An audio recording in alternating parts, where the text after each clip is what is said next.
yo escucho a menudo, Panamá ha empeorado en los últimos 34 años. ¿Qué papel ha jugado la desmilitarización, usted cree? Bueno, la desmilitarización también ha sido imperfecta. Para que haya país, primero debe haber nación, una cohesión en el pensamiento, la identidad nacional. Un país con posibilidades de que no nos achiquemos nosotros mismos, de que no nos minimicemos. Para mí, fundamental, por encima de casi cualquier política pública, que no pueda haber país si primero no hay nación.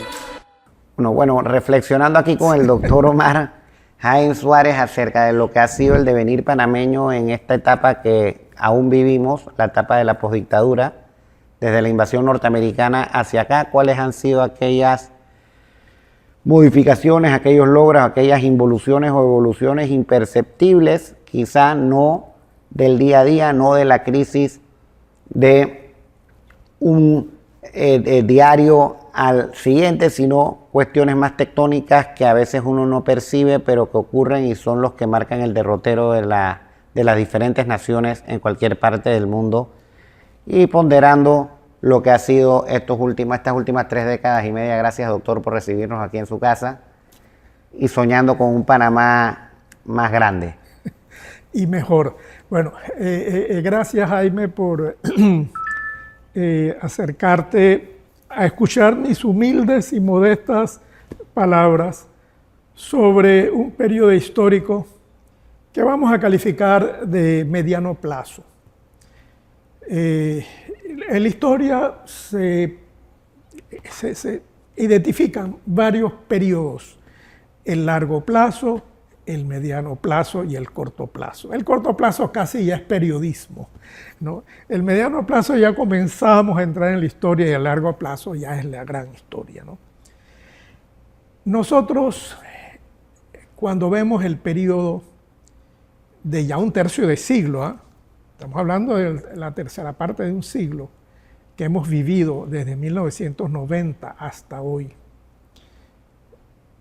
hemos visto una evolución de Panamá muy diversa y muy dispar. Hay asuntos, sectores, temas en los cuales ha habido una evolución muy rápida, otros más lenta. Todo esto visto desde el ángulo de la mediana duración, es decir, un tercio de siglo. Mucha gente confunde la percepción diaria de poco tiempo, de semanas, quizá meses, ¿no? Un año si acaso, con una evolución mucho más larga, con un periodo, perdón, un poco más largo. Entonces, cuando yo escucho a menudo, Panamá ha empeorado en los últimos 34 años considerablemente. Bueno, pero eso depende en qué. Ha mejorado en algunos asuntos, ha empeorado en otros. Lo importante es el balance, ¿no? El balance es positivo, es negativo, es neutro. Todo depende del ojo con el que usted lo mire, porque en el fondo cada uno tiene una percepción subjetiva de lo que ha sucedido con su vida personal y con la evolución, yo diría, de la comunidad, ¿no? Del cuerpo social, ¿no? De la sociedad. Entonces, cada uno tiene una visión un poco diferente de eso.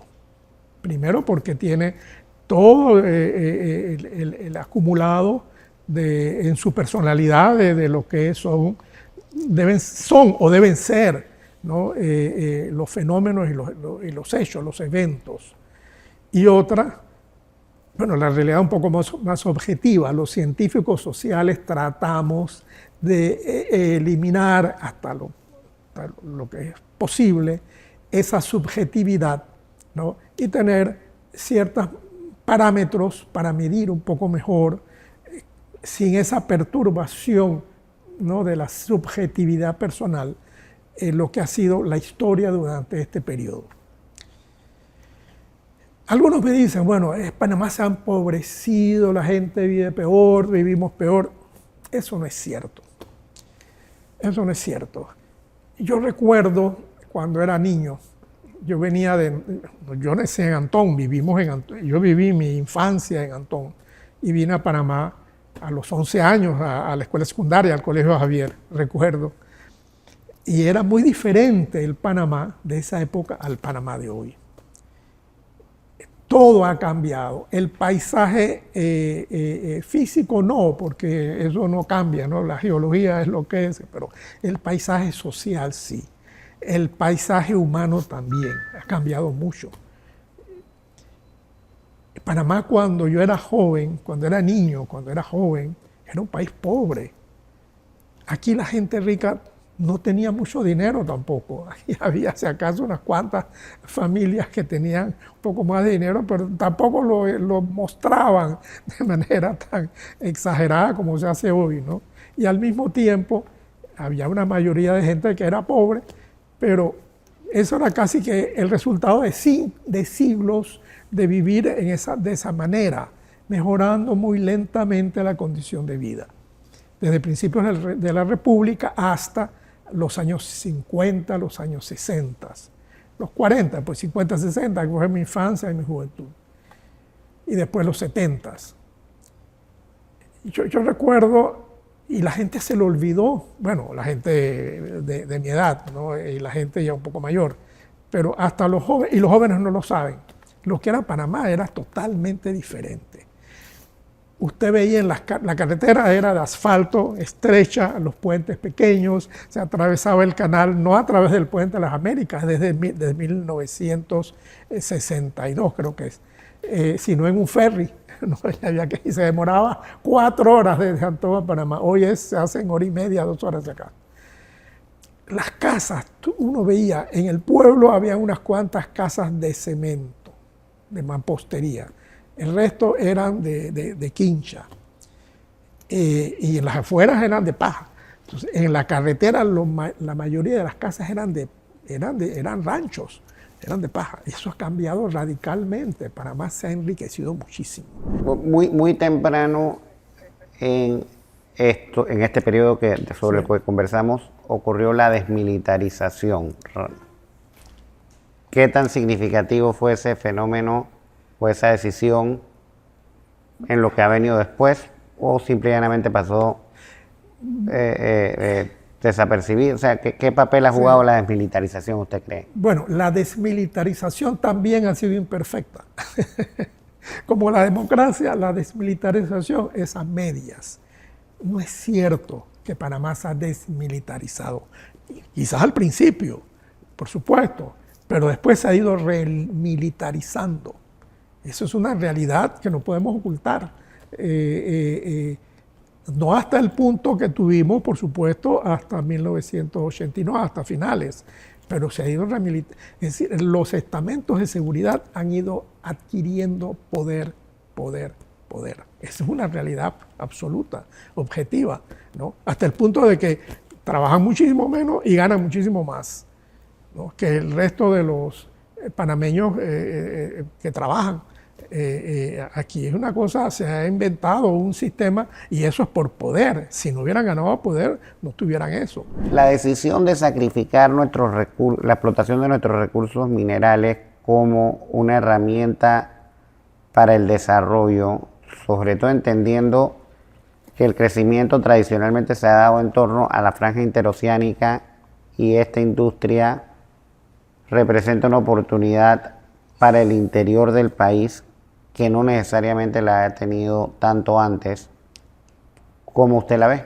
Bueno, el tema de la minería fue el disparate más grande que puede cometer un país. Digo, eso es increíble lo que sucedió aquí. Yo estaba fuera de Panamá en ese momento y me llegaban noticias, pero cuando llegué aquí me encontré un país delirante, pero completamente delirante. Gente que yo creía sensata, diciendo disparates sin parar, y un gobierno totalmente ausente, ¿no?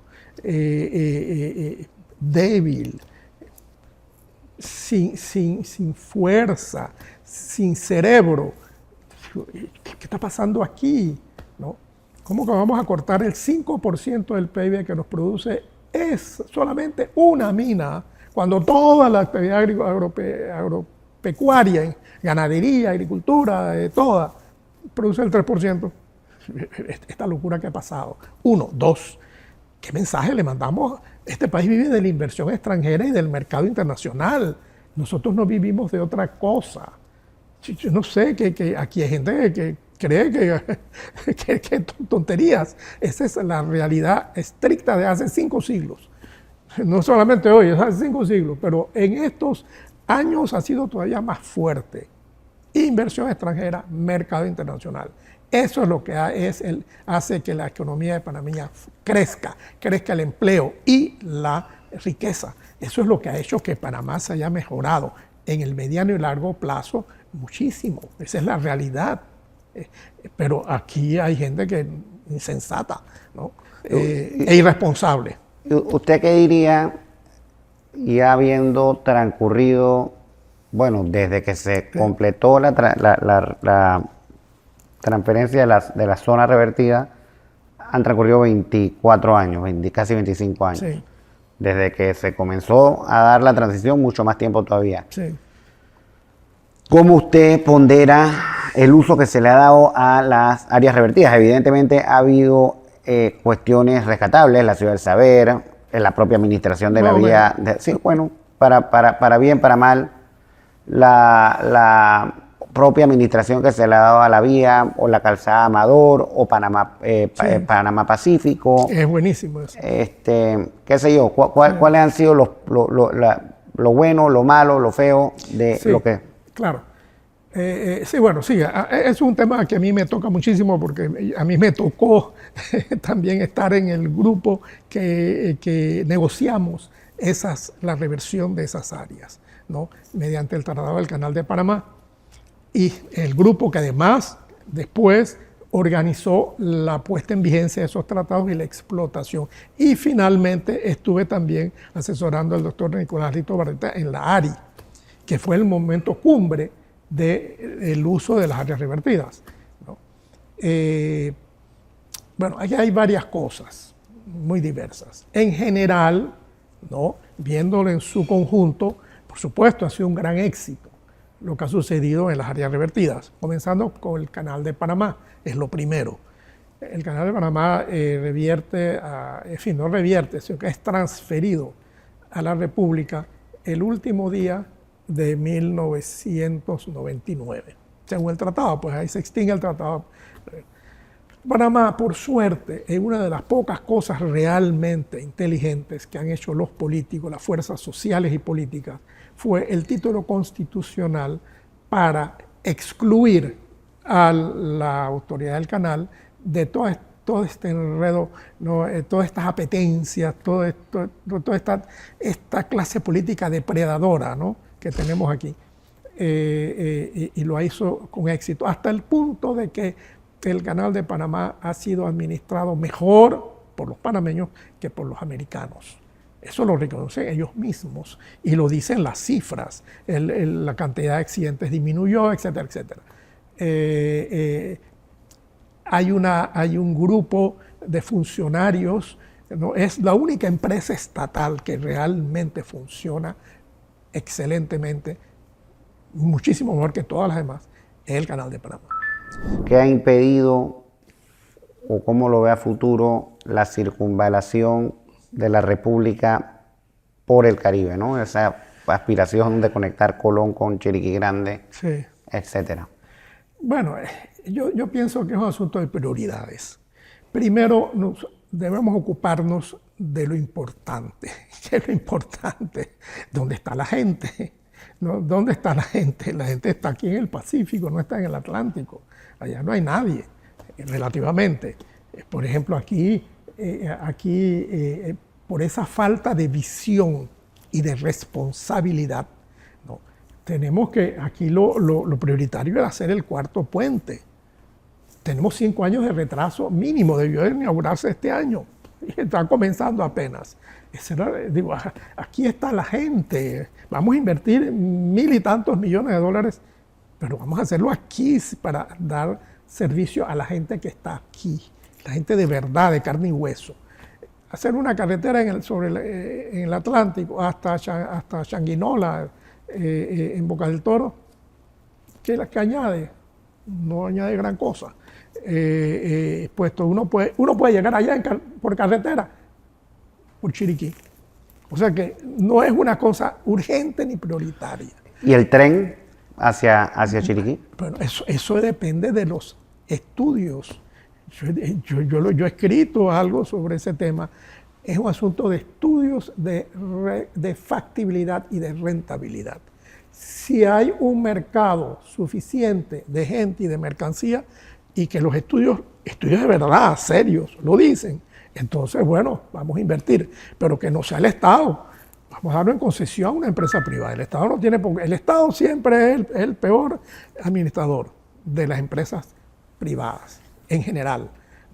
Entonces, si los estudios dicen que eso es rentable y es útil y necesario, yo lo que sé de trenes es lo que yo veo, por ejemplo, en Europa. En Europa, en el siglo XIX se desarrolló, en el siglo XX, una gran red ferrocarrilera por todos lados. Pero primero era un continente mucho más, con una densidad de población mucho mayor, ¿no? Con muchos pueblos por todas partes, en fin, ciudades pequeñas, ciudades grandes, etc. ¿Cuál es la lección que nos da Europa en el tema ferrocarrilero? Muy sencilla, y es que los trenes de alta velocidad son los que son rentables en grandes distancias cuando sirve dos centros muy poblados, ¿no? Y de mucha actividad. Los trenes de cercanía son útiles cuando hay son suburbios de ciudades importantes. Y hasta esos son subsidiados, yo me imagino. Digo, no hay pocas ferrovías en el mundo que no son subsidiadas.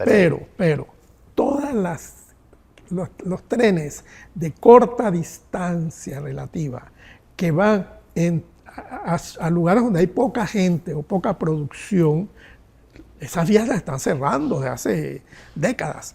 Se ha ido cerrando porque no son la Argentina, por ejemplo, no son rentables, punto. La decadencia ferroviaria acabo de estar es impactante. ¿Usted cómo diría que para concluir, viendo hacia futuro, digo yo, siempre he dicho que para que haya país, primero debe haber nación, una cohesión en el pensamiento, la identidad nacional?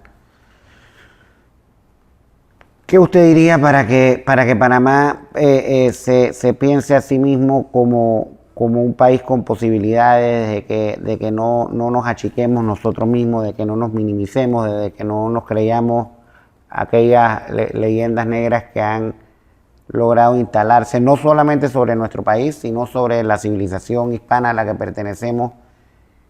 ¿Usted qué diría el papel, yendo hacia adelante, para mí fundamental, por encima de casi cualquier política pública, viene eso, ¿no? Que no puede haber país si primero no hay nación? Esa causa subyacente, no sé usted cómo la pondría en el balance a lo largo de estos últimos 30 años y yendo hacia adelante. Mira, si yo tuviese algún poder de hacer algo o de influir en algo de aquellos que tienen el poder de hacerlo, yo diría que aquí hay que hacer tres cosas. Primero, antes que todo, educación, educación, educación. Ese es el problema fundamental de este país. La debilidad terrible de la calidad de la educación panameña. Desde la década del 70 fue bajando. Yo he escrito sobre eso, ¿no? Y he publicado. Y algunos lo han más o menos comprendido, pero poca gente al final lee y comprende lo que lee. Bueno, por eso mismo, por falta de educación, la mala educación, el ministerio de la mala educación es lo que tenemos en Panamá desde hace ya décadas, ¿no? que lo que hace es promover la mala educación. Hasta el día que no comprendamos que lo más importante, la tarea fundamental que tenemos enfrente es mejorar de manera radical la educación panameña, hasta si eso no sucede, lo veo muy difícil que podamos realmente avanzar como debemos, como lo merecemos. Se profundizó en este periodo de 35 años el asunto de las comarcas. ¿Usted cómo reflexiona en eso, el indigenismo, el radicalismo indigenista y las comarcas como figura político-administrativa que nos han impedido, ¿cómo ve el tema del indigenismo? Es una de las mayores maldades que hemos cometido, las mayores maldades, ¿no? Que es en realidad someter a la población, a las poblaciones indígenas originarias, bueno, más o menos originarias, a la miseria, ¿no? A la miseria de todo tipo, incluyéndose ellos mismos, ¿no? Sí, en realidad somos responsables, gastamos, pero gastamos mal, invertimos mal, creamos reservas de miseria, esa es la pura realidad, no nos engañemos. Uno dice eso, pero qué racismo, todo lo contrario, todo lo contrario. Hemos creado las reservas para que la gente se mantenga ahí, disque en su cultura original, mentira, en la mediocridad y en la miseria, ¿no? En la ignorancia. Entonces, ese es un régimen que hay que cambiar radicalmente. El fin de la Guerra Fría, la caída del comunismo, se ha transformado, digamos, en otros pensamientos, no murió del todo, o sí, no sé cómo se esconde la izquierda, se transforma, evoluciona, se camuflajea, cómo impacta nuestra sociedad. A mi juicio aquí la izquierda no existe, en realidad no, Panamá no es un país ideológico. Aquí la gente no funciona por las ideologías tradicionales. Primero, no las conoce. Segundo, no las comprende. La izquierda, electoralmente, lo vimos en las últimas elecciones, no llegó al 2% de los votos. Si eliminamos los que no fueron a votar, sería el 1 de tanto por ciento del electorado. Eso no existe en ninguna parte del mundo. O sea que la izquierda desde el punto de vista operativo no existe. Existen pequeños grupitos influyentes porque algunas autoridades se dejan influir por ellos, punto, pero eso es otro problema. Tienen quizá una presencia a veces excesiva frente a la realidad electoral en los medios, en algunos medios, ¿no? Apenas, pero tampoco es así nada del otro mundo. Aquí la izquierda, a mi juicio, no existe. Punto. Doctor, muchísimas gracias por habernos recibido en su casa, soñando acá con un derrotero más próspero, más alegre, más cohesionado para nuestro país y también reflexionando sobre lo que ha sido estos últimos 35 años, este tercio de siglo, y que el siguiente cuarto de siglo sea mucho mejor, obviamente, que lo que ha sido este último tercio. Sí, mira, mi mensaje final es muy sencillo. Ya nosotros no tenemos gran cosa que decir y mucho menos que hacer, simplemente porque nos queda mucho menos tiempo. Lo único que podemos quizá recordar, en fin, algunas cosas, pero esto está en manos de los jóvenes. La juventud es la que tiene que tomar su destino en sus manos. La juventud tiene que actuar, tiene que comenzar a exigir lo que merece. Primero, el tema de la educación, salud. Eso son los jóvenes. Tienen que activarse en esas causas para crear entonces un país mucho mejor en el que van a vivir ellos y sus hijos. Porque nosotros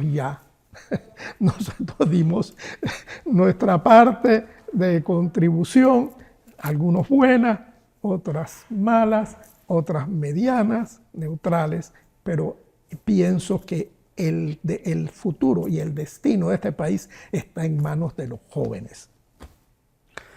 Gracias, doctor. Un fuerte abrazo.